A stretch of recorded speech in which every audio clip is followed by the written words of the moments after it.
ಶಿಕ್ಷಣ ಇಲಾಖೆಯಿಂದ ಏನು 15,000 ವೇಕೆನ್ಸಿ ಆಗ್ತಿದೆ, 15,000 ವೇಕೆನ್ಸಿಯಲ್ಲಿ ಏಜ್ ಲಿಮಿಟು ನಾವು ತುಂಬ ಹೋರಾಟ ಮಾಡಿ 5 ವರ್ಷ ವಯೋಮಿತಿ ಕೊಡಿಸಿದ್ವಿ.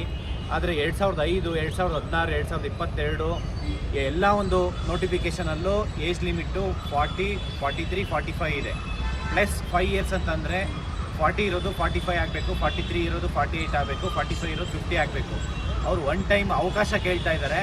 ಇದನ್ನು ಸರ್ಕಾರ ಆಗಿರ್ಬೋದು, ಇಲಾಖೆ ಆಗಿರ್ಬೋದು, ಇಲ್ಲಿರುವಂಥ principal secretary Rashmi Mahesh madam ಇದನ್ನು ಸೀರಿಯಸ್ಸಾಗಿ ತೊಗೊಂಡಿಲ್ಲ ಅಂತಂದರೆ ನಿಮ್ಮ ರಾಜೀನಾಮೆಗೆ ಒತ್ತಾಯ ಮಾಡ್ತೀವಿ. ಇಲ್ಲಿ ಇರೋಂಥ ಹುಡುಗರು ಯಾರಾದರೂ ಒಬ್ಬರು ಅಪ್ಲಿಕೇಶನ್ ಹಾಕೋದಕ್ಕೆ ಆಗ್ತಾ ಇಲ್ಲ ಅಂತಂದರೆ ಅವ್ರ ವಯೋಮಿತಿನ ನೀವು ಕೊಟ್ಟಿದ್ದಲ್ಲ, ಸರ್ಕಾರಕ್ಕೆ ನಾವು ಹೋರಾಟ ಮಾಡಿ ತೊಗೊಂಡಿರೋದು, ಅದನ್ನು ಇಂಪ್ಲಿಮೆಂಟ್ ಮಾಡಿಲ್ಲ ಅಂತಂದರೆ ನಿಮ್ಮ ರಾಜೀನಾಮೆಗೆ ಒತ್ತಾಯ ಮಾಡಿ ಹೋರಾಟ ಮಾಡ್ತೀವಿ. ಯಾವುದೇ ಕಾರಣಕ್ಕೂ ಬಿಡಲ್ಲ. ನೀವು ಇದನ್ನು ಈ ಕೂಡಲೇ ಇದನ್ನು ಸರಿಪಡಿಸಿ ವಯೋಮಿತಿ 5 ವರ್ಷ ರಿಲ್ಯಾಕ್ಸೇಷನ್ ಕೊಡಲೇಬೇಕು. ಇಲ್ಲ ಅಂತಂದರೆ ದೊಡ್ಡ ಮಟ್ಟಕ್ಕೆ ಹೋರಾಟ ಮಾಡ್ತೀವಿ. ಮತ್ತು ನಿಮ್ಮ ಆಫೀಸ್ ಮುಂದೆನೇ ಅನಿರ್ದಿಷ್ಟಾವಧಿ ಹೋರಾಟ ಕೊಡ್ತೀವಿ. ಯಾವುದೇ ಕಾರಣಕ್ಕೂ ಬಿಡಲ್ಲ.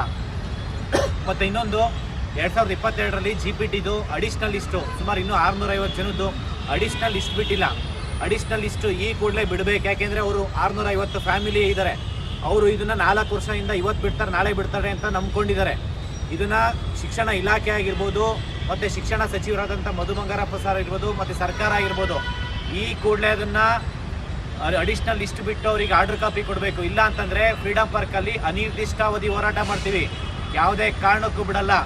ಸರ್ಕಾರ ಮತ್ತು ಲೀಗಲ್ ಒಪಿನಿಯನ್ ತೊಗೊಂಬರಲಿ, ಅದು ತೊಗೊಂಬರಲಿ ಅಂತಲ್ಲ, ನೀವು ಫೈನಾನ್ಷಿಯಲ್ ಡಿಪಾರ್ಟ್ಮೆಂಟಿಂದ ಅಪ್ರೂವಲ್ ಕೊಟ್ಟು ಈ ಕೂಡಲೇ 650 ಜನನ್ನ ಅವ್ರನ್ನ ಅಡಿಷ್ನಲ್ ಲಿಸ್ಟ್ ಬಿಡಿ, ಇಲ್ಲಾಂದರೆ ಕಂಡೀಷ್ನಲ್ ಆರ್ಡರ್ ಕಾಪಿ ಕೊಟ್ಟು ಅವರಿಗೆ ಅಂದರೆ ಈ ಕೂಡಲೇ ಅವ್ರನ್ನ ಒಳಗಡೆ ತೊಗೊಬೇಕು. ಇಲ್ಲ ಅಂತಂದರೆ ಸರ್ಕಾರದ ವಿರುದ್ಧ ಮತ್ತು ಶಿಕ್ಷಣ ಇಲಾಖೆ ವಿರುದ್ಧ ದೊಡ್ಡ ಮಟ್ಟಕ್ಕೆ ಹೋರಾಟ ಮಾಡ್ತೀವಿ.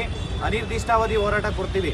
ಈ ಎರಡೂ ಸಮಸ್ಯೆನ ಬಗೆಹರಿಸಿ ಇನ್ನೂ 10,000 ವೇಕೆನ್ಸಿನ ಫಿಲ್ ಮಾಡಬೇಕು. ಇವತ್ತು ಇಂಗ್ಲೀಷ್ ಟೀಚರ್ಸ್ ಇಲ್ಲ, ಮತ್ತು ನೀವು ಮ್ಯಾಥ್ಸ್ ಟೀಚರ್ಸ್ ಇಲ್ಲ, ಹಿಂದಿ ಟೀಚರ್ಸ್ ಇಲ್ಲ, ನೀವು ಮರಾಠಿ ಟೀಚರ್ಸ್ ಇಲ್ಲ, ಕನ್ನಡ ಟೀಚರ್ಸ್ ಇಲ್ಲ.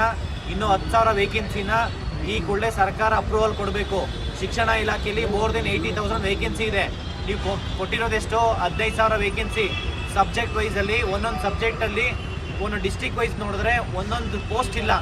ಸುಮ್ಮನೆ ಬೇಕಾಬಿಟ್ಟು ಕಾಟಾಚಾರಕ್ಕೆ ನೇಮಕಾತಿ ಮಾಡೋದಲ್ಲ. ಇದು ವಿದ್ಯಾರ್ಥಿಗಳ ಹಿತದೃಷ್ಟಿಯಿಂದ ನೇಮಕಾತಿ ಮಾಡಬೇಕು.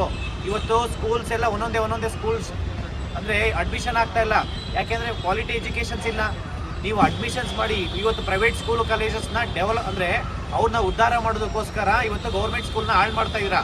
ಸರ್ಕಾರ ಇದನ್ನು ಈ ಕೂಡಲೇ ಗಂಭೀರವಾಗಿ ತೊಗೊಂಡು ಕನಿಷ್ಠ ಅಂತಂದರೂ ಇನ್ನೂ 10,000 to 15,000 ವೇಕೆನ್ಸಿನ ಅಡಿಷ್ನಲ್ಲಿ ನೀವು FDಯಿಂದ ಅಪ್ರೂವಲ್ ಕೊಟ್ಟು ಈ ಕೂಡಲೇ ಈ ಒಂದು ಆಗ್ತಾ ಇರೋಂಥ ನೇಮಕಾತಿ ಒಳಗಡೆ ಅದರಲ್ಲಿ ಸೇರಿಸ್ಬೇಕು ಅಂತ ಹೇಳ್ಬಿಟ್ಟು ಈ ಮುಖಾಂತರ ಮನವಿ ಮಾಡ್ಕೊತೀನಿ.